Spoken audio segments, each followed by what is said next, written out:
Buenos días, buenas tardes, buenas noches. Empieza aquí un nuevo programa de los Eternautas, mortales hablando de inmortales. Y los Eternautas, por lo tanto los mortales, pues somos por un lado nuestro Daniel Jándula, que edita, también José Antonio Muñoz, Jam, en su web Viaje a Ítaca, y aquí los que les hablan y los que estamos visibles, que somos por un lado el creador de este invento, que es Lázaro Covadlo. Hola Lázaro, ¿qué tal? Hola, muy buenas. También tenemos a María José Peña. Hola María José. Hola, ¿qué tal? ¿Cómo estáis? Muy bien. Y a Graciela Molinelli. Hola Graciela. ¿Qué tal? ¿Cómo estáis? Muy bien. Muy Y bien. yo, que soy David Monteagudo. Muy bien, pues hoy vamos a hablar sobre un cuento de Ricardo Piglia. El cuento en concreto se titula El Laucha Benítez cantaba boleros. Un cuento que hemos traído, que hemos leído todos por sugerencia de Graciela Molinelli. Y por lo tanto, pues ahora yo le voy a pasar, le cedo la palabra a Graciela para que nos explique ella y nos ponga en antecedentes sobre el relato y sobre el autor, supongo. Así que adelante, Graciela, cuando quieras. Bueno, pues mi intención al poner este cuento de Piglia para el debate fue también que lo conocieran ustedes a Piglia, porque supongo que no es tan popular en España como lo es acá en Argentina. Piglia es contemporáneo porque nació en 1941 y falleció en 2014 de una esclerosis amiotrófica cuyas iniciales son el ELA. Y en sus últimos tiempos se hicieron muchos esfuerzos para acercarle sus medicamentos y para tratar de prolongarle la vida, lo que no fue posible. Perdón, él falleció, contrajo el ELA en 2014 y falleció en 2017 a los 75 años de edad. Mientras tanto, Piglia, que había nacido en Mar del Plata, mejor dicho, que había nacido en Adrogué. Adrogué es una localidad cercana a Buenos Aires, es un sitio muy lindo, muy festejado por Borges, es un sitio al que cuando vengan tendréis que ir. Bien, él nació allí, pero para la fecha del derrocamiento de Perón, del que seguramente ustedes tienen muchísimas noticias, se trasladó a la ciudad de Mar del Plata y se instaló en la ciudad de Mar del Plata, donde comenzó a escribir. Se convirtió en periodista. En los años 60 estudió historia en la Universidad de La Plata y vivió en Mar del Plata hasta 1965. Trabajó en en dos editoriales de Buenos Aires y en una de ellas dirigió La Serie Negra. Con relación a eso, yo quería hacerles un comentario. Esa Serie Negra dirigida por Piglia era realmente extraordinaria. Yo era lectora de las series policiales y, por cierto, El Séptimo Círculo, dirigido por Borges y Bioy Casares, que fue el alimento de las novelas policiales aquí en Argentina, y esta Serie Negra de Piglia, que también era sumamente interesante y que incluía a los escritores norteamericanos que, bien se sabe, son líderes en este tipo de escritura y son los primeros que hicieron grandes aportes. Durante la dictadura de Onganía, una vez comenzado el 66, Piglia marchó al exilio. Y esto le abrió nuevos horizontes en su vida, porque vivió en Estados Unidos y fue profesor de diversas universidades allá, entre ellas las de Harvard y Princeton, y dio clases durante más de 15 años Y después se jubiló en 2010 y se instaló nuevamente acá en el país. Su mujer es una artista, Marta Guía, vinculada también con un plástico muy importante. Y él regresó a la Argentina y con esos elementos autobiográficos de su viaje a los Estados Unidos, escribió una novela que se llama El camino de ida. Y yo cuando leí el título, bueno, pues pensaba que era un camino que iba para algún lado, pero no, Ida es un personaje. Así que el camino de Ida es el camino de Ida, que es un nombre de mujer. Bueno, yo soy una fanática de la obra de Piglia porque, no por cómo escribe realmente, sino porque tiene algo que a mí me inspira, o sea, hace que yo me sienta con deseos de escribir, que no sé qué es, cuál es la tecla que toca, pero eso es lo que pasa. Así que bueno, pues de Piglia tengo mucho de su obra y he leído mucho. Bien, él fue periodista, crítico de arte, profesor, como les dije, y bueno, y también escritor. Él escribió varias novelas, una en 1980, Respiración Artificial, en 2010, Blanco Nocturno, y luego su última novela fue El Camino de Ida.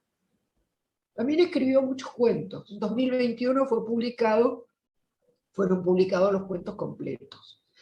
Los ensayos son realmente notables. Él escribió Crítica de ficción, formas breves, Diccionario de la novela de Macedonio Fernández, El último lector, Teoría de complot, La forma inicial, Por un relato futuro, Conversaciones con Juan José Sáez, Las tres vanguardias, escritores norteamericanos y teoría de la prosa. Yo voy a hablar un poquito de las tres vanguardias, porque es realmente una tesis acerca de la novela y de la novela argentina en particular, y lo que él interpretaba que era importante en la novela. Él consideraba que acá había habido un giro alrededor de los años 60 en la novela, que ese giro él lo consideraba influenciado, además, por las situaciones políticas y por la integración de las masas en los gobiernos, o sea, la aparición de las masas como actor político, como actor social, como actor económico, como actor cultural. Esta tesis o esta propuesta de Piglia hace que él haya dicho entonces que las tres vanguardias en Argentina comienzan con Sáenz, uno de cuyos cuentos nosotros vimos, con Puig, que no escribió cuentos sino novelas y por eso no lo estamos viendo, pero ustedes deben haber oído hablar de Boquitas Pintadas, El beso de la mujer araña. Bueno, yo les recomiendo El beso de la mujer araña y Boquitas Pintadas realmente intensamente. Y también Walsh. A pesar de que Walsh no escribió novelas y su obra literaria es relativamente escasa, Sáenz lo consideraba un vanguardista, porque paralelamente con la obra literaria incorporaba lo que él entendía que eran los escritos políticos. Realmente Walsh, al que vimos en un cuento que propuso Eduardo, es realmente un escritor notable en sus escritos políticos. Fue realmente alguien brillante. Y es menos conocida su obra literaria. A pesar de que se dice que Operación Masacre marca un punto de inflexión en la escritura de la novela y es sumamente moderno al lado de lo que sucede después. Entonces, estas tres vanguardias que propone Piglia fueron, por supuesto, muy discutidas, digamos, han sido aceptadas y difundidas por sectores vinculados a las izquierdas, por la propuesta que tiene Piglia en esto de vincular el hecho cultural con los movimientos políticos y decir que no es para nada ajena a la literatura a estos sucesos. Bueno, me parece a mí que los hechos demuestran que en esto hay gran parte de razón. La literatura no es ajena a ninguno de los movimientos, ni a los culturales, ni a los políticos, ni a los sociales.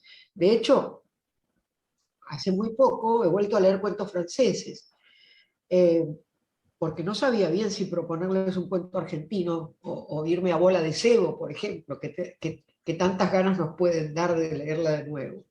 Y claro, he notado que efectivamente la forma de escribir de toda aquella época es algo totalmente diferente a lo que se hace ahora.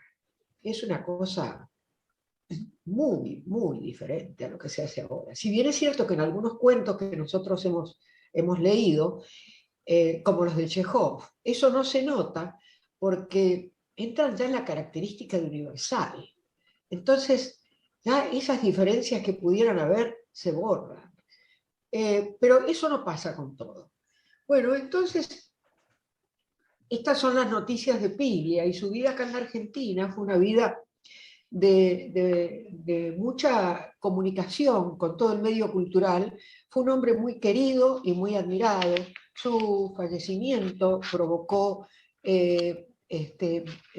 multitudes de escritos, de asociaciones que se han juntado para estudiar su obra, y hasta el día de la fecha no pasa mes sin que aparezca algo en algún medio vinculado a Piglia. Bueno, él tuvo, hablamos de los premios también, ¿no es cierto? Porque no recibió los premios más importantes como tantos autores que estuvimos viendo, pero sí tuvo el premio Casa de las Américas por esos cuentos que están reunidos en Jaulario. Tuvo el premio Planeta de Argentina, que es un premio muy importante por Plata Quemada. Un premio Iberoamericano de Letras de José Donoso, el premio de la crítica narrativa castellana por Blanco Nocturno, el premio Rómulo Gallego por Blanco Nocturno, el premio Hammett por Blanco Nocturno, el premio de narrativa María José Águedas por Blanco Nocturno. Así que no nos queda más remedio que leer Blanco Nocturno.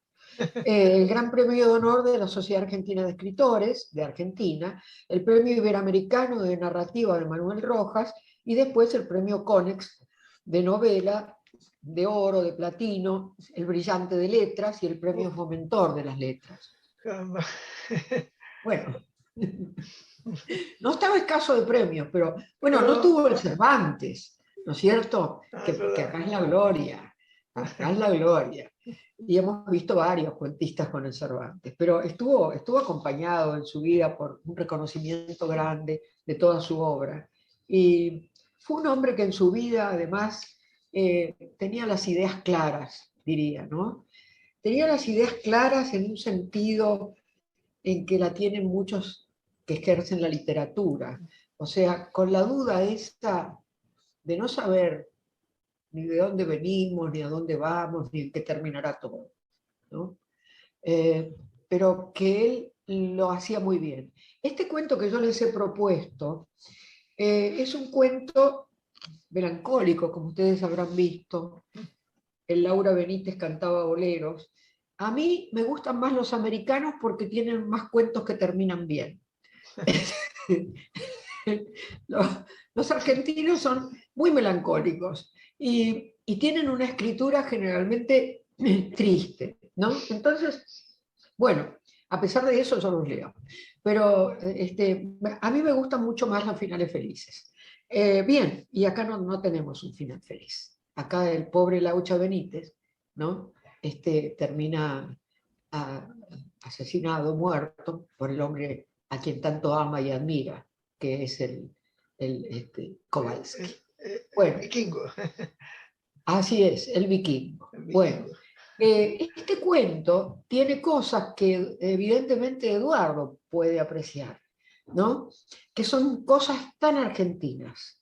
Esta descripción de estos ambientes, que acá basta leerlos porque uno ya enseguida los ve, sabe cómo son. Alguna vez estuvo allí.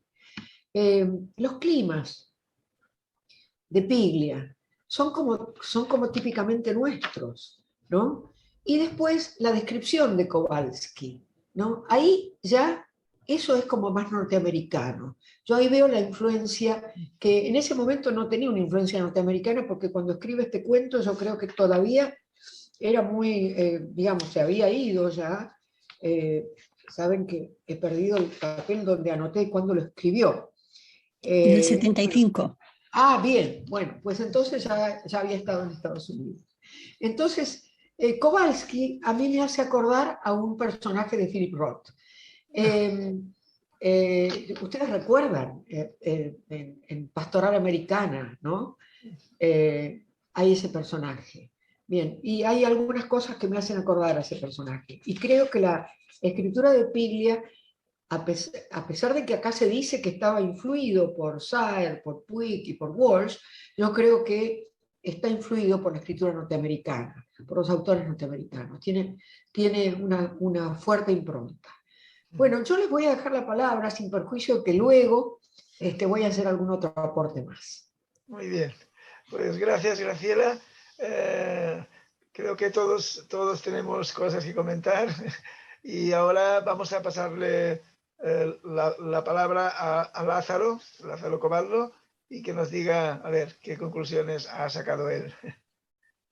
Adelante, Lázaro. Bueno, a ver, yo me voy a limitar a comentar el relato y voy a ser sintético, como me gusta, ¿no?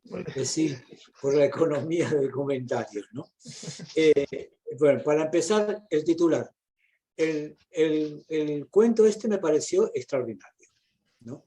Me pareció muy bueno y me llamó mucho la atención el ritmo que tienen. Ya comenté otra vez que, digamos, que no sé si lo comenté, que en la narrativa y la literatura en general hay una especie de música, ¿no? Y eso es importante, un ritmo, ¿no?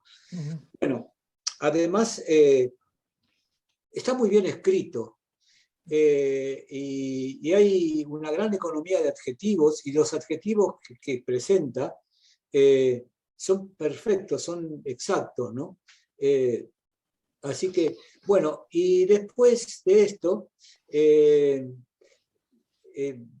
vamos a ver, el personaje de apodo el vikingo, ¿no? Es realmente muy pintoresco, pero muy... uno lo puede visualizar, ¿no?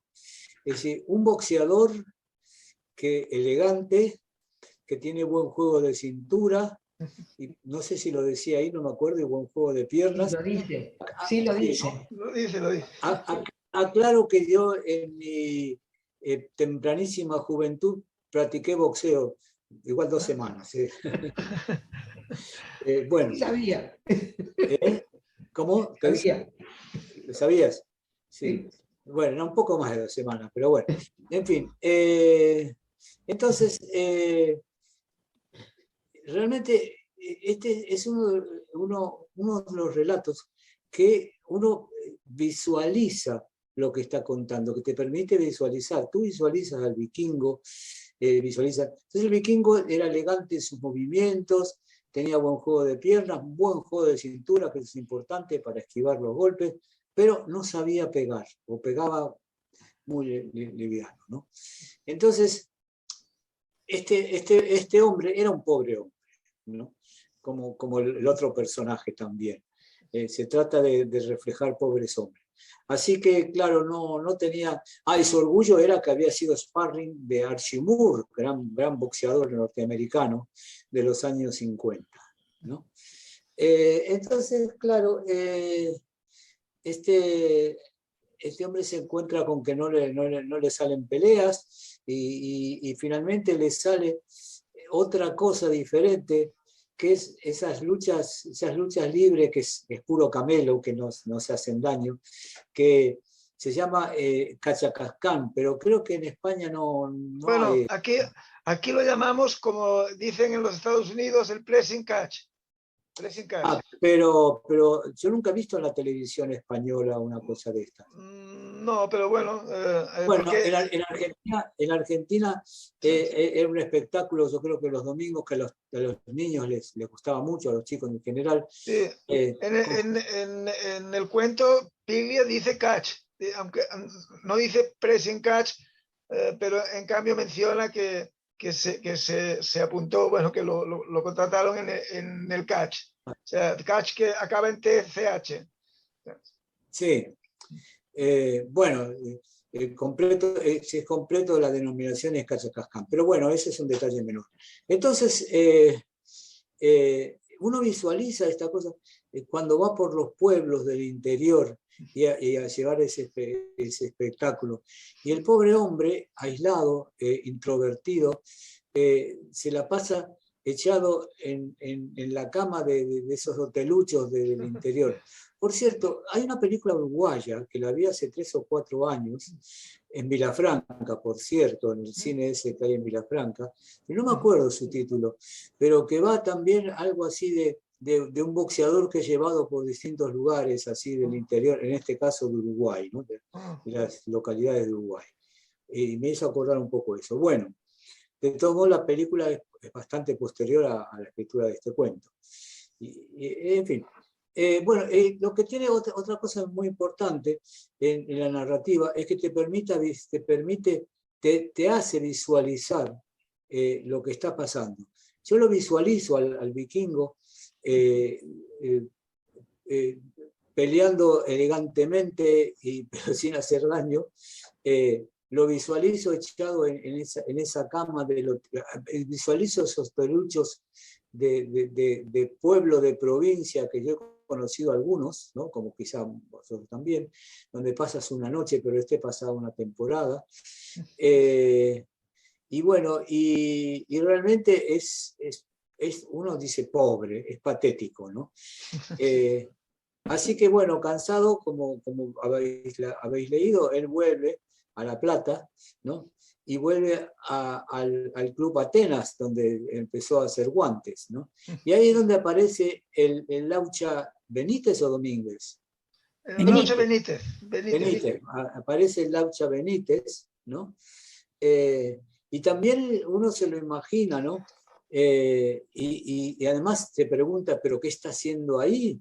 En ese ambiente de machos sudorosos, ¿no? El Laucha Benítez viene a ser una especie de,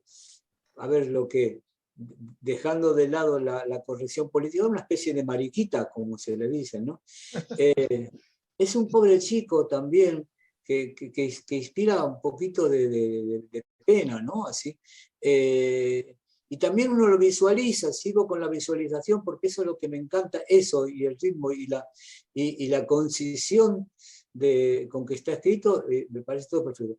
Y uno lo visualiza así y recuerda gente parecida que he conocido en la vida, ¿no? Y el chico además canta boleros que parece que también canta mal, o sea que, y también boxea de una manera, quiere ser un peso welter, así, pero no, y digamos, boxea de una manera tampoco buena, ¿no?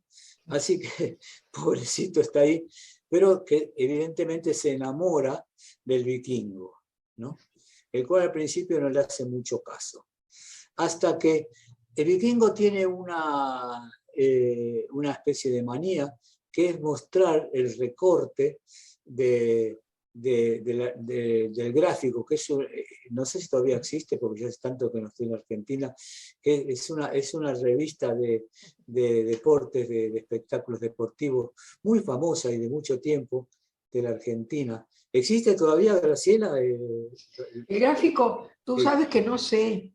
Ya, tú nunca lo habrás comprado, supongo. No, es muy bueno eso. Muy bueno ese modismo argentino, lo que ha dicho Graciela de tú sabes que no sé. Bueno, entonces él tiene un recorte ahí, que está con Archie Moore, ¿no? Porque le sacaron una fotografía. Claro, supongo que todavía en esa época, no sé si había fotocopiadoras, ¿no? Así porque hablan del año 53. No sé, porque anda con el recorte este que cada vez se va deteriorando más. Y tampoco sé si había esas fundas de plástico bueno, en fin, no sé, yo si quisiera fardar de algunas cosas que tanto me gusta fardar como a muchos, algunos con más disimulo y otros con menos, pero sí que lo haría, sacaría una fotocopia, lo llevaría en una funda de plástico. Pero bueno, el pobre vikingo no había accedido a esas cosas y entonces mostraba el recorte de diario que cada vez se iba deteriorando más y parece que algún guasón le corta un pedacito de papel y es ahí donde sale en su defensa el Laucha Benítez. ¿Benítez o Benítez. Bueno, y ahí se hacen amigos. Entonces se ve que después del gimnasio, además tiene la costumbre de chillar y cantar y chillar en las duchas y quedarse mucho tiempo en las duchas, mientras el vikingo, esto es otra cosa también muy, muy gráfica, muy visualizable, que el vikingo lo espera echado sobre un banco de esos del vestuario, ¿no? Con las manos sobre la nuca, ¿no? Así que uno se lo imagina, ¿no? Hasta que salen y después se van a tomar cerveza negra, ¿no? Pero además se mantienen, sin hablar, se mantienen en silencio. Es decir, todo eso es casi, no sé, como ver una película, no sé si una película podría reflejar también. Insisto con la visualización que me parece muy importante, ¿no? Y después de esto, bueno, y así la cosa, hasta el terrible final, que prefiero no comentarlo, ¿no? Pero una cosa que sí voy a comentar es que este cuento, de algún modo, yo le había pensado, no sé si decir si empieza por el epílogo o empieza por el final. Porque ya sabemos desde el principio que el Laucha Benítez, ¿no?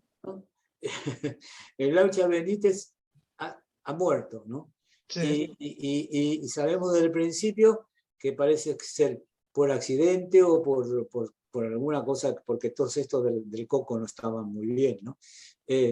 Lo ha matado. Y entonces sabemos que ahora el tío está en un hospicio, ¿no?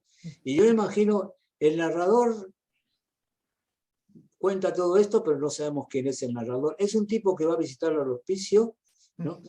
Posiblemente se piensa en un periodista. Y eso también visualizado también.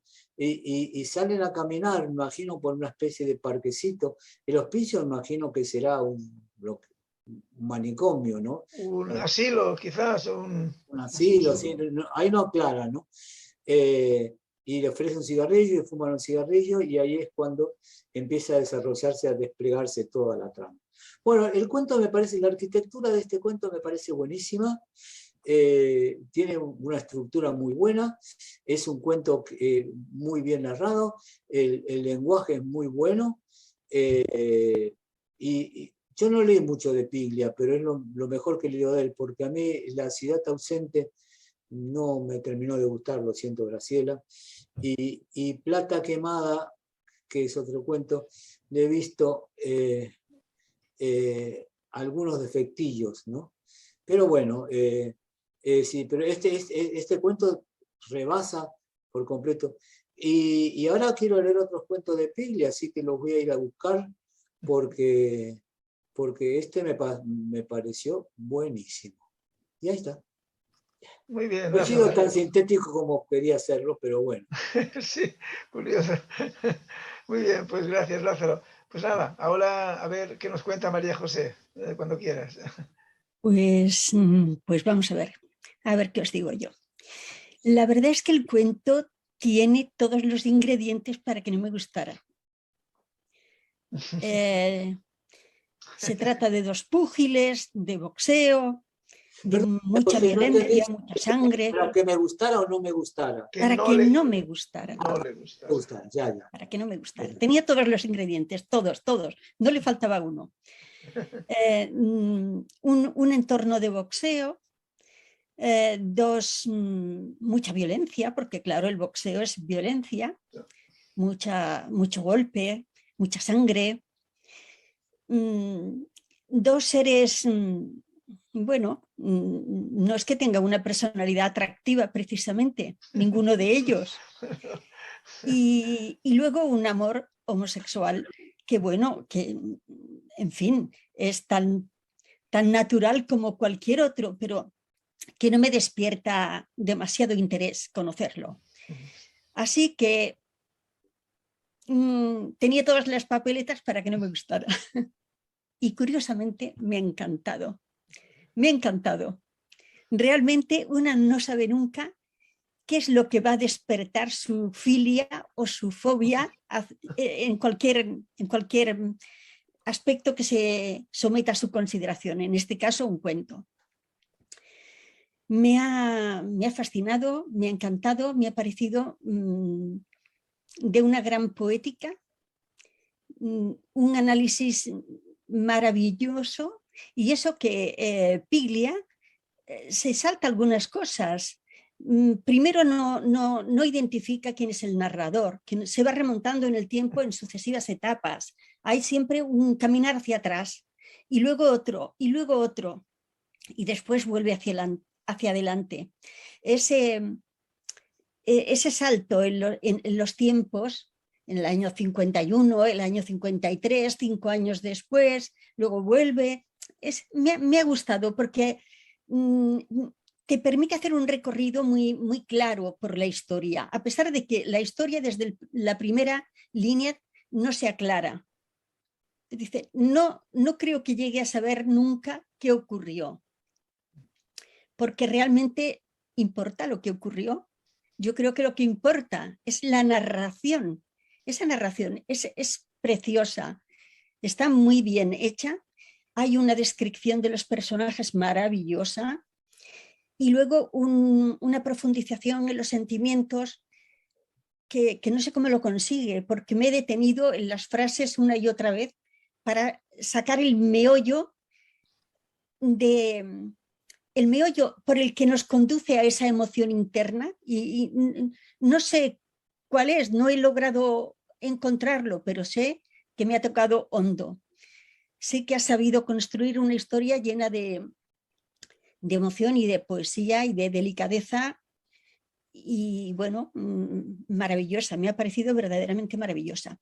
Yo a Piglia le tenía anotado para leer una de sus obras, al menos, precisamente la que trata de la dictadura, no recuerdo el título, Graciela, una que es de 1985, la que trata sobre la dictadura, es la gran obra sobre la dictadura.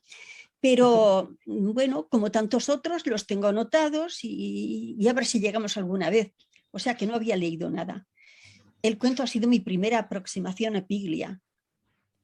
Y desde luego no va a ser la última, no puedo ya pararme. Creo que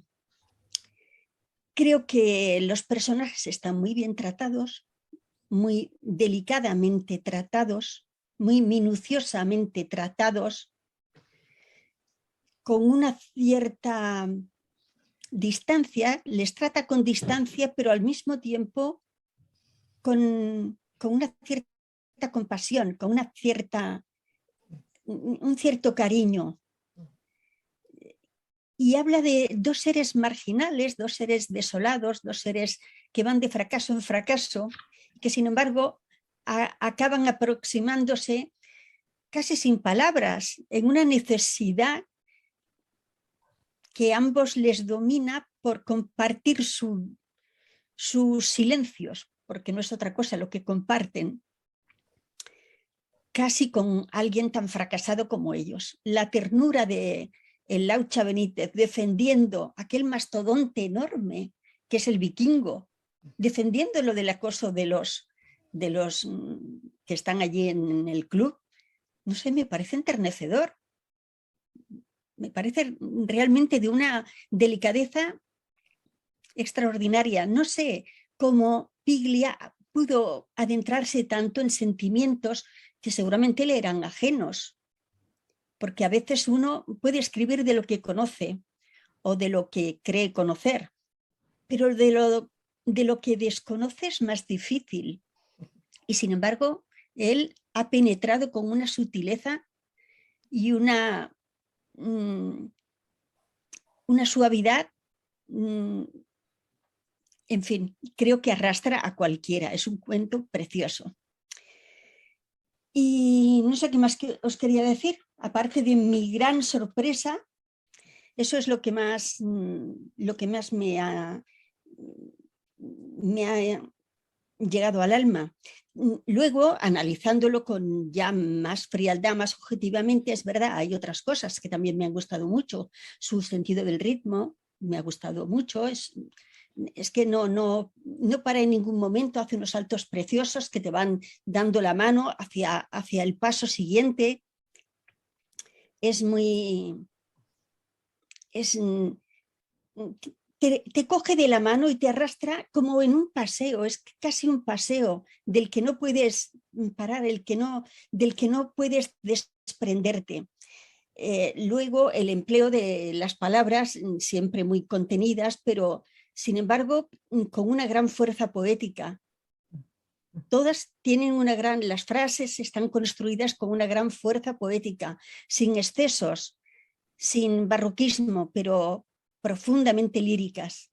Ese estilo me ha gustado mucho, yo no lo conocía, no sé si toda su producción es así, pero me ha encantado. Y poco más, realmente cuando llegamos al final seguimos en la misma confusión casi que al principio. El narrador tampoco acaba de saber exactamente, aunque todos intuimos qué pasó, pero pasara lo que pasara, el dolor que siente el vikingo por lo sucedido, fuera como fuera, en fin, no queda claro cómo fue, pero da lo mismo, fuera como fuera. Y la aproximación que hubo entre ellos dos, siendo conscientes ambos de que aquella relación que les unía, sobre todo en el mundo del boxeo, en la práctica del boxeo, podía acabar como acabó, pues, no sé, hace que realmente, más que el final, lo que nos interesa, por lo menos lo que a mí me ha interesado, es cómo llega a describir la historia. No me interesa la historia misma, sino cómo la describe. Me ha parecido precioso. Y ya está. Muy bien, gracias. Pues luego en todo caso, si quieres intervenir más cuando terminemos, pero está muy bien, ¿eh? Además hay muchas cosas que has dicho que yo coincido, digamos, contigo. Bueno, pues no sé, yo voy a comentar también algunas cosas que tengo por aquí apuntadas y otras que han surgido ahora con lo que explicabais vosotros. Bueno, sobre el tema que dijo antes Graciela, de que los argentinos tienen una tendencia a historias melancólicas o tristes o que acaban mal. Hombre, lo que es cierto es que las historias, sean películas, cuentos de boxeadores, son siempre tristes, ¿eh?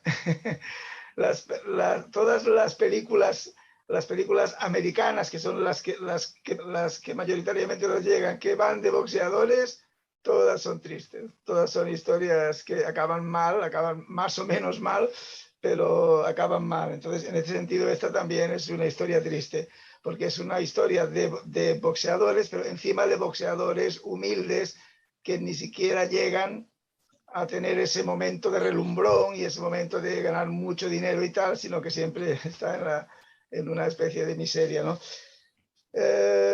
Bueno, a mí el cuento, antes que nada decir que me ha gustado mucho. Yo también era la primera cosa que yo leía de Piglia y me ha encantado. Entonces, lo que sí que quería comentar es que es un cuento que eso ya ha dicho algo María José cuando ha dicho esto de que es un lenguaje, digamos, poético con un cierto lirismo. Lo que yo quiero decir es que es un tipo de narración o una voz narradora que no es una voz natural, sino que es una voz literaria, ¿eh? Es una voz con una densidad literaria, con un cierto lirismo. En ese caso no coincido completamente con Lázaro en lo de que la gran economía de... No hay una economía, no hay en la adjetivación, o sea, está muy adjetivado. O sea, si lo comparas, por ejemplo, con Albert Camus, ¿no? Albert Camus, el extranjero, por ejemplo, nada, o sea, apenas adjetiva, apenas, claro que está narrado en primera persona, pero es un personaje completamente que se limita a narrar unos hechos sin aportar ninguna. En cambio, aquí no, aquí hay una adjetivación rica, ¿eh? Pero precisamente yo creo que se mantiene, que está en el límite, que esa adjetivación enriquece, aporta, y no ocurre como a mí me pasaba, a mí particularmente con el cuento de Stefan Zweig, el cuento del perro ese que aquí leímos, que yo creo que era un exceso y una acumulación. Aquí, en cambio, o sea, yo, digamos, pondría entre los dos cuentos, el de Zweig y este está un escalón por arriba, en cuanto a la calidad literaria. Yo considero que es una literatura más potente esta, y a mí me ha gustado mucho, ¿no? Entonces, están muy bien descritas todas las actitudes, la humanidad, digamos, de los personajes, ¿no? Cómo actúan, cómo se mueven. Está descrito sin tener que usar demasiada palabrería, con unos pocos con unas pinceladas de sus gestos, de sus cosas, se entiende estupendamente. Es esto que Lázaro decía. A eso me refería yo cuando decía que no había exceso de adjetivación. Sí, no, adjetivación. Sí. Ya, bueno. No, entiendo lo que tú quieres decir, y en eso coincido contigo en lo de visualizar, porque realmente está muy bien explicado todos los movimientos, las actitudes, ¿no?, de los personajes, está muy bien descrito, ¿no? Entonces, en cuanto al lenguaje que usa, es muy curioso que también había otro autor que leímos, el del cuento de Roberto, Atlas también muere, o no, Atlas también muere. Sí. ¿De quién era ese? Que no me sale ahora el nombre. Bueno, Sergio Ramírez. Sergio Ramírez. De Sergio Ramírez, exacto. El de Sergio Ramírez, que usaba de pronto, entrecomillaba muchas palabras y cosas que a mí me resultaba un poco cargante, y aquí en cambio es muy curioso porque usa palabras, en el mundo ese, en el mundo sobre todo del boxeo, pues hay una serie de palabras inglesas, porque es un deporte inglés, y pone una transcripción fonética tal cual, sin... Que esto es una cosa que hace Cortázar también, hace Cortázar en otro cuento parecido, que es el de Torito, ¿no? El cuento sobre ese boxeador que está en un asilo también, en un hospicio, en un asilo ya enfermo, ya mayor, y que allí es el propio personaje el que habla con su propia voz en primera persona, y también dice uppercut por el uppercut, el hall, así J-O-L, por el hall de una... el infighting, el job, el trabajo, hub, J-A-B, el ringside, ¿no? Es muy curioso cómo usa estas palabras con una transcripción fonética así tal cual, ¿no? Cosa que es, digamos, es muy natural y hace que fluya y que nos metamos en el mundo ese, ¿no? Entonces está muy bien escrito, ¿no? Esto es algo que ya se ha comentado. Es un cuento que estilísticamente es impecable. No ocurre, como yo comentaba, en el de Sergio Ramírez, precisamente, que Sergio Ramírez es un gran narrador, es un narrador de estos potentes, creativo, y el cuento ese, aunque a mí el final no me gustaba, pero era muy interesante, pero estilísticamente había unas torpezas unas cosas que en cambio aquí en este de Piglia no es impecable, o sea, está muy bien escrito todo él, desde principio a fin. Y también es un cuento de esos en el que yo creo que, de esos cuentos que a uno le parece que no sobra nada, ¿no? Que no falta tampoco, porque todo lo que tiene que explicar nos lo explica muy bien. También revela un gran conocimiento del el boxeo, un gran conocimiento del gremio ese, de esa jerga, de ese mundo concreto y de los movimientos de boxeo, que eso también coincide con Julio Cortázar, que Cortázar también en el cuento de este Torito, o en el de La noche de mantequilla, que es un cuento que a mí me encanta, por cierto, de Cortázar. Pues Cortázar demuestra un gran conocimiento del boxeo, porque es que a Cortázar le gustaba, bueno, era aficionado desde que cuando iba al instituto de jovencito, pues un profesor les inició en lo del boxeo y les hablaba con mucho entusiasmo. Y entonces Cortázar incluso llegó a retransmitir algún combate de boxeo desde París, cuando ya estaba en París, en español, claro, para Argentina, para la radio argentina. Y él dice que, bueno, él contaba que como locutor pues fue un fracaso total, porque dice que entre que estaba tan entusiasmado, estaba tan metido en el combate, que estaba haciendo con mucho énfasis y tal, y con su pronunciación rara, con esa eje que hacía él, así como francesa y tal, pues dice que quedó una cosa que, dice, ahí descubrí que quizás no era lo mío, pero sabía mucho de boxeo. Y aquí también Piglia demuestra que conoce esto, ¿no? Entonces, lo que sí que quería apuntar es que el personaje este de el vikingo, que es el verdadero protagonista, es un personaje, bueno, un personaje entrañable, ¿no? Enternecedor, pero un personaje completamente pasivo, frío, lo que no sabemos exactamente hasta qué punto lo que ya forma parte de su personalidad, ¿no? Que ya era un tipo así, y lo que sea consecuencia también de los golpes que recibió, y hasta qué punto no es el típico boxeador que está un poco sonado, porque encima él era un gran fajador, en el sentido de que recibió muchísimo en su corta carrera, porque era muy elegante boxeando, pero era una elegancia y un estilo completamente inútiles, porque luego no era bueno pegando, no tenía la agresividad necesaria, y era especialista en aguantar sin que le noquearan. Entonces, es un personaje completamente pasivo, que solamente tiene algunos arranques como es cuando deja el grupo de Pressing Catch, ¿no? Porque han llegado hasta el Río de la Plata, hasta La Plata, y allí se queda, allí los deja. Entonces, lo que quería apuntar yo, porque yo sí que me atrevo con el final, ¿eh?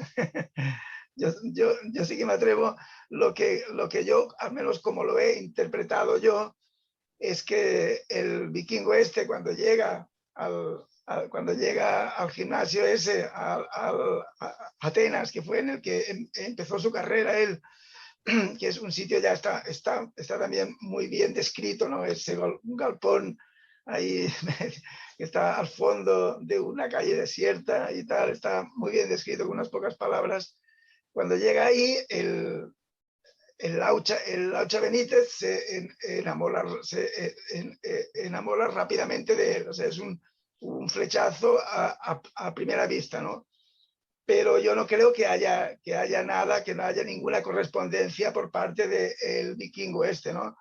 El vikingo este, pues simplemente deja que el otro le acompañe, porque es un personaje solitario, y no pone ninguna pega que cuando salen del entrenamiento, pues que vayan juntos a tomar una cerveza, van a las duchas, pero el vikingo acaba enseguida, entonces se pone a esperarlo, tal como ha explicado Lázaro, se tumba ahí, el otro sigue bajo la ducha cantando boleros, ¿no?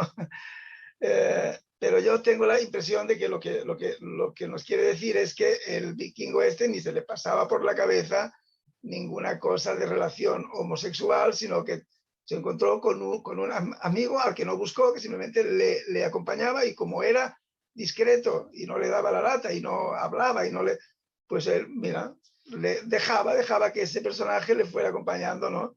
El Laucha este, que era un chico muy joven, porque además dice que era un adolescente aún, que, bueno, en el boxeo el tipo prometía, pero era muy menudito y con esa cara de tití, dice, cara de esos pequeños monitos,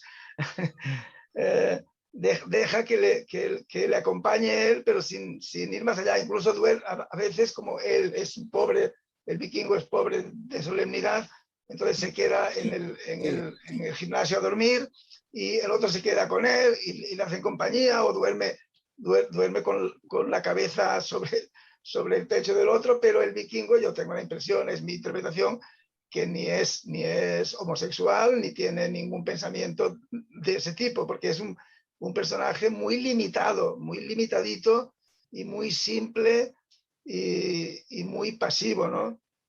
Entonces, ¿cuándo se rompe el equilibrio ese, ¿no? En que el Laucha pues era feliz porque tenía a ese hombretón al que tanto le gusta y que admira, está con él siempre, pero claro, el problema es cuando la cosa va un poco más allá. Entonces, en el momento en que el Laucha le defiende precisamente de los otros que iban al gimnasio, que se cachondeaban, porque aunque el vikingo este era un tipo muy alto, era un peso pesado, aunque era delgado, pero como pesaba más de los 90 kilos, era un peso pesado, o sea que tenía que ser un hombre muy alto, pero se burlaban todos de él porque ya veían que era un tipo que no daba más de sí, ¿no? Que era un pobre desgraciado, y que además un tipo así atónito y tal, que casi inexpresivo, que, bueno, alguien muy limitado, muy en el límite de la inteligencia. Entonces cuando le defiende, cuando el pequeñito, el Laucha, lo defiende y consigue recuperar el recorte ese famoso que ya se lo habían quitado para darle la lata, pues entonces, bueno, se quedan ahí, pero por parte de el vikingo yo creo que no había nada más que otro día, ¿no? Aunque recuperó su recorte. Pero entonces yo lo que creo que allí pasa es que el Laucha Benítez pasa a la acción, digamos, a la acción homosexual, y cree que la cosa está madura como para pasar. Y entonces cuando el otro, que ni se le había pasado por la cabeza, cuando se da cuenta de que lo que el otro pretende es mantener una relación sexual con él, tiene una reacción, una reacción de ese ambiente así de hombre violento, machista y todo, y le pega una paliza terrible y lo deja hasta que al final muere, ¿no? Lo deja, digamos, moribundo. Pero luego, claro, luego también cuando ya ha terminado el momento ese de adrenalina, de, digamos, violencia un poco irracional, pues entonces cuando se da cuenta de que lo ha matado, y entonces él también lamenta eso, se queda triste, y claro, esa muerte le afecta realmente, porque él es una persona que nunca había hecho daño a nadie, ni en el ring tampoco, porque él nunca infligía grandes golpes a sus rivales, sino que era él el que en todo caso el que recibía, y eso le deja muy marcado, ¿no? Entonces acaba en el asilo también, ¿no? Bueno, aquí dice hospicio, pero yo interpreto que, bueno, es como un asilo al que van los que no tienen en donde caerse muertos, ¿no? Pues allí acaba enfermo o lo que sea, un poco como el personaje también del cuento de Cortázar, de El Torito, y ahí recibe la visita del narrador. El narrador, que podría ser el propio Piglia, o podría ser pues un periodista o cualquier persona que se haya interesado por el caso. Entonces yo creo que está muy bien, que es un cuento de esto redondo, en donde no sobra ni falta nada, muy bien estructurado. Bueno, el tema temporal de en qué orden están contadas las cosas, yo creo que es muy sencillo. Empieza diciendo cómo acaba el cuento, o sea, al final resulta que habrá algo aquí entre estos dos personajes, y morirá el este, y luego ya empieza a contar la vida de el vikingo desde que empieza a boxear. No hace más que seguirlos, dando los detalles de los momentos clave para entender un poco su trayectoria, desde que empieza a boxear, desde que tiene ese famoso, que no es un combate, que es un simple entrenamiento, pero con el gran campeón del mundo, que era un gran boxeador, en donde le dan caña hasta, bueno, le atizan, pero aguanta realmente, pero nadie le da tampoco ninguna importancia. Luego cuando pasa lo del pressing catch y cuando llega al fatal Atenas, al gimnasio Atenas, en donde la cosa acabará así.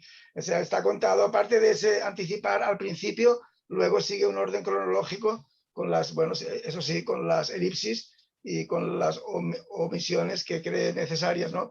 Un cuento muy bueno, a mí me ha gustado mucho. Pues nada, no sé si alguien quiere comentar algo ahora, alguna cosa más. Bueno, chicos. No, adelante, Graciela. No, yo les quería decir que bueno, luego, habla tú si quieres, Lázaro. Yo quiero hablar de la psicología de los personajes, ¿no? No, yo quiero decir una cosa breve. Okay. Me hace acordar de una película argentina que quizás tú la viste, Graciela, de título es Gatica, con ese boxeador famoso que se llamó Gatica, también de los años 50. Sí, como no, claro que la vi. Sí, dirigida por Leonardo Fabio. Sí. Es una película para mí muy buena, ¿no? Y sobre este boxeador que también terminó fatal. No, porque al final de su vida entraba a los vehículos, a lo que en Argentina llaman colectivos, que son una especie de autobuses, sí. y se ponía a vender baratijas, una cosa así, y una vez tirándose, queriendo bajar del vehículo en marcha, terminó bajo las ruedas del colectivo. Pero es una película que no sé si se puede pescar, esa película, así para que la veamos todos. Porque no es tan vieja, ¿no? Pero en fin, una película en Technicolor muy, muy buena. Pero adelante, Graciela, ¿qué ibas a decir? Bueno, no, yo les quería hacer un comentario acerca de la psicología de los personajes, porque a pesar de que el personaje del vikingo y del Laucha son básicos y simples, ¿no? Está en el vikingo un orgullo.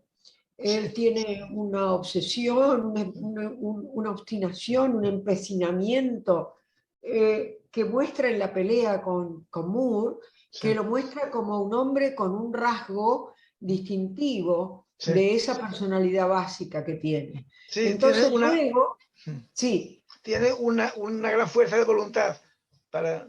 Claro. Él tiene este rasgo, ¿no? De su gran fuerza de voluntad, de su perseverancia, de su valentía, del sí. Poner ese cuerpo grande al servicio de este sentimiento que tiene. Y luego... Y entonces, de su sentido de la dignidad, porque para él tiene mucha importancia moral mantenerse en pie. No es solamente sí. El resistir, es el resistir porque eso le da dignidad. Claro, esto entonces, la demostración de que esto es así, es la foto que él tiene sí. Del gráfico con Moore. Y entonces, esa foto lo muestra él en su momento culminante, sí. Cuando él ha aguantado todo, porque él ha tenido esa fuerza para hacerlo. Entonces, ahí se resume en esa foto lo que él es capaz de hacer. Y lo sigue haciendo durante toda su vida. Durante toda su vida él lo que sigue haciendo es aguantando. Pues le toca hacer este tipo de exhibiciones y entonces él las hace. Es un perdedor, pero es la figura de un perdedor con un elemento adentro que nos hace preguntarnos, bueno, pero él algo tenía, ¿no? Tenía esto. ¿Y qué hubiera sido de él si otras hubieran sido sus circunstancias? Entonces, es una cosa que se nos despierta también con el Laucha, ¿no? En la historia de los perdedores, en la literatura y en el cine, siempre hay eso. Hay un perdedor con un rasgo que podría haber sido su salvación, pero que no lo es, porque las circunstancias que lo rodean no lo permiten. Entonces, esta es una especie de crítica social también. que es lo que pienso que mete Piglia en esta historia, ¿no? Tan poco convencional, porque la historia de estos héroes fracasados, acá está pintada con verdadera maestría. Es la historia de un par de fracasados terribles, ¿no? Es terrible, no hay tregua, no hay tregua, no hay ningún elemento caritativo, no hay compasión. Así que, bueno, pues claro, es espléndido el cuento. Sí, sí, pero Después, pensemos que el Laucha Benítez es un chico muy joven, ¿eh? O sea, no Sí. es un fracasado ya total, alguien que ya no tiene expectativas, que no tiene futuro, es alguien que está que se ha metido en el mundo ese del boxeo, aunque también canta boleros, que Pero este mire, sí pero, que es Me homosexual. parece que Y, lo hace pero claro, fatal. pero por y es, eso no tiene futuro, porque es un chico homosexual, mira dónde se ha metido. Pues bueno, alguien lo iba a matar, y es estaba un claro que chico, alguien. Y ya, coincido con tu explicación del final, que me ha conmovido profundamente. Yo no lo había pensado así, pero ahora que tú lo has dicho, es así como tú lo has dicho. Y esa escena no está, pero está en la imaginación. Está ahí, está presente, es notable eso. sí, sí, sí. Es notable. Sí, David, es así bueno, como tú dijiste. yo no lo he visto tan claro, la verdad. El final no lo he visto tan claro. Creo que tiene un gran componente de dejarlo abierto a la imaginación del lector. Eso, eso me ha parecido muy interesante, porque realmente donde está el mérito es en la narración. No sé si pasó realmente como tú has Bueno, interpretado. Yo no lo vi así. Yo Pero vi las cartas más dicen eso. claramente que fue una pelea en la que él no quería entrar, porque él no quería entrar, el vikingo, pero el Benítez insistió o se lo sugirió. Claro, podría entenderse también como tú dices, sí, pero no sé, yo no lo entendí así.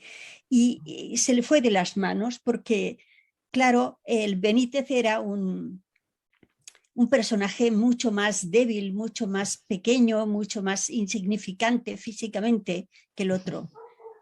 Y de alguna manera su destino, si se enfrentaban en el boxeo, estaba cantado. Y creo que en alguna frase a lo largo del libro ya lo dice el narrador. Dice, se aproximó a él sin saber o sin ser consciente de que ahí estaba su muerte. sí que lo dice. Sí, algo así. Sí, es En verdad. fin, puede haber interpretaciones, claro. Yo en general no, no coincido o no acepto que en cualquier texto literario se agreguen, a ver, lo voy a poner de otra manera. Un gran mérito de un texto literario, de cualquier texto literario, como en este caso, es permitir que el lector a su vez vaya sacando virutas de la historia, haciendo nuevas, haciendo interpretaciones, haciendo una historia paralela, si se quiere. Pero, digamos, como análisis de un texto literario, yo no coincido que se agreguen más cosas de lo que dice el texto literario, porque lo que tiene que decir está ahí. Lo demás se corre por cuenta del lector, que en este caso, como dije hace un momento, es un gran mérito del texto permitir que uno también vaya ganando una historia paralela. Pero yo creo que si estamos analizando un texto, lo que se analiza es lo que dice el texto, ¿no? Y no, está lo mismo que me acuerdo siempre de esta anécdota que no sé si la viví, de un pintor que está exponiendo la pintura y viene una señora ahí y le dice, pero ¿usted qué quiso decir? ¿Qué significado tiene? Bueno, mire señora, el significado que tiene está en la tela. Lo que no está ahí no existe. Y si existe y usted no lo ve, ya es un problema suyo, ¿no? Yo lo que quise está ahí, ¿no? Bueno, eso. Bueno, hombre, yo en mi defensa, digamos, lo que quiero recordaros es que es que no he escrito ni una letra más en el texto de Piglia y que lo primero que dije es lo que a mí me parece, como yo lo interpreto, he dicho eso, estaba haciendo una interpretación, no estaba afirmando que el señor Piglia quiso decir eso. He dicho cómo lo interpreto yo. A mí me funciona bien así, con ese final. A otra persona quizás le funciona mejor con otro. Entonces, eso que quede claro, que no se me atribuya ninguna pretensión de pontificar sobre lo que quería decir. Hombre, Yo que no tengo ni idea, porque hay muchas veces que los escritores quieren decir algo y luego son los lectores los que acaban el libro, en el sentido de los que le dan un sentido que quizás él nunca lo tuvo, una intención que no la tenía. He dicho claramente que era mi interpretación y que yo lo veía así, pero que es completamente subjetivo. Casualmente, hoy están mirando así las cuentas de Facebook de otras personas, ya no sé quién puso, y estoy muy de acuerdo con eso. Un libro son muchos libros, Sí, es un libro por cada lector, ¿no? Sí. Cierto. Muy bien, pues ¿alguna cosa más que queráis añadir? Pues no, que lo que pasa es que sigo intrigada con este debate, porque no, me doy cuenta que si Piglia hubiera escrito esto que David dice que supone que es y que yo veo que puede ser así, aunque no lo haya escrito Piglia, la historia no era la misma. No. Hubiera tenido un agregado que no venía con el cuento. Pero precisamente lo bueno es que no lo explique, que no lo diga explícitamente, que no lo explique. Claro, es toda la gracia. Claro, sí. Pero eso es lo que tienen los cuentos, porque uno puede, en este cuento también, imaginar, por ejemplo, aquí no se dice por qué el polaco no estuvo nunca casado, ni quién eran sus padres, ni dónde nació, ni cuál fue su infancia, no hay nada del contexto.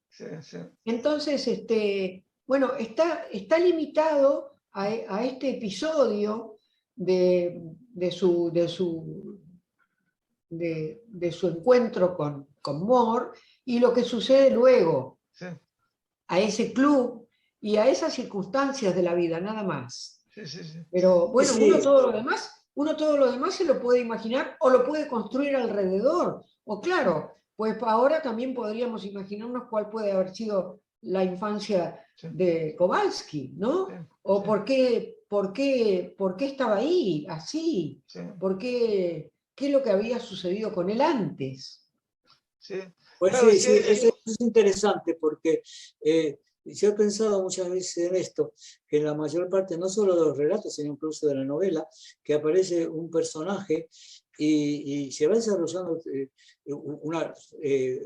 una red de relaciones y todo, pero ¿cuál fue el pasado? ¿Cómo fue su infancia? Todo? En algunos sí, pero me acuerdo especialmente de El largo adiós de Raymond Chandler, ¿no? Gran novela, a mi juicio, no sé si la habéis leído, ¿no? Y la cual es una novela relativamente larga, ¿no? Y el personaje que es, ahora no me acuerdo cómo se llamaba, ¿no? Bueno, nada, se lo describe muy bien y se lo interpreta muy bien, pero desde luego no sabe, a ver, de qué familia venía, si tiene hermanos, quiénes fueron sus padres, etcétera, etcétera. Y ni falta que haces, tú siempre enfocas una serie de escenas, siempre hay un marco, está todo más o menos enmarcado, ¿no? Entonces, ciertamente. Bueno, yo ya como punto final solo quería decir que en cuanto terminemos me voy a poner a leerlo otra vez. De tanto como me ha gustado. Y estoy segura que voy a disfrutarlo de nuevo. Creo que el libro que tú decías es Respiración Artificial. Sí, voy a ver si te mando el artificial. link. Sí. Te voy a mandar el link. Vale. Muy bien, mira. Muy bien. Bueno, os voy a mandar el link, en todo caso, al que tenga curiosidad de leerlo. Muy bien. Sí. Perfecto. Sí. Pues muy hace bien. Años que lo tenía anotado, ¿eh? No, creo que todos hemos disfrutado los que lo hemos descubierto, hemos disfrutado con Ricardo Piglia. Pues Pues, muy bien. Piglia desde el otro barrio nos estará mirando ahora y estará contento. Seguramente estará contento de escuchar todo esto. Muy bien, pues muchas gracias a todos y aquí dejamos esto por hoy. Hasta el próximo programa.